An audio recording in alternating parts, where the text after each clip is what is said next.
Hey guys, welcome back. Today in my garden, I'm going to be showing you one of my favorite roses I added to my garden last year, and that is Black Velvet. This rose is the longest lasting rose that I currently grow. It easily lasts 3 weeks as a cut flower, which is incredible. I grow in Zone 5A in upstate New York, and like always, I'm going to show you the rose up close, on the shrub, and in the vase to give you an unfiltered review. Black Velvet is a florist rose bred by Interplant Roses, which is based out of the Netherlands, and I purchased this rose through April and Ashley here in the United States as a bare root rose. I was actually so impressed with this rose last year that I went ahead and I purchased another bare root rose for this 2026 growing season. This rose carries a rich crimson color that's so deep it borders on black. It almost has a velvet appearance. Its petals are beautifully ruffled, unfolding in dramatic layers that form a deeply cupped, romantic silhouette. I love the texture, the depth, the intensity.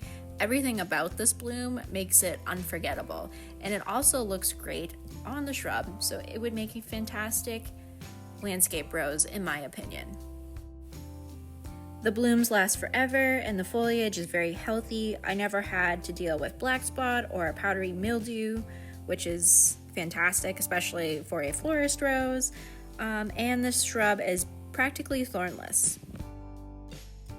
So I will say, if you have made it this far into the video and you are contemplating adding this, that this is part of April and Ashley's A Year in Bloom series. So after 2026, Black Velvet will be apparently discontinued, so if you're interested in this rose, I would hurry up and go buy it, because once it sells out, it's done. Now, I'm not sure why they are discontinuing this rose, because this rose, in my opinion, is fantastic. I think maybe red roses probably don't sell very well, but this one is worth adding to your collection, in my opinion. Personally, I've never been a huge red rose fan until this year. I've been officially converted, and I have been collecting many red roses. In 2025, I also added Black Baccara as a bare root shrub, which is what I'm showing you as a comparison against an aged Black Velvet bloom on the left. Now, Black Baccara is arguably one of the darkest garden roses that you can purchase. It's a Mayon rose, and I'm pretty sure it has some florist rose genetics because it lasts a very long time and is often used by florists.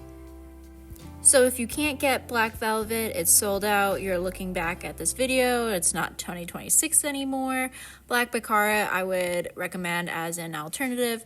Now, it does have a different form than Black Velvet, but if you're looking for a dark, deep colored rose, that's the one I would go with as an alternative. Now here's what Black Velvet looks like as it ages. These blooms are more than 3.5 weeks old. The petals start to actually turn black on the edge as it ages. And finally, here's an arrangement with Black Velvet. Black Velvet is the darkest rose in this arrangement. And if I haven't mentioned it yet, Black Velvet doesn't really have any fragrance. So I'm just throwing that out there. One of the reasons why I started to add more red roses to my collection is because I love the combination of red and pink together. I love it in floral arrangements like this one. I think it makes for a moody arrangement, but I also think it's very beautiful pairing in the landscape. Thank you so much for watching. If you have any questions, please let me know. If not, I'll catch you in the next one.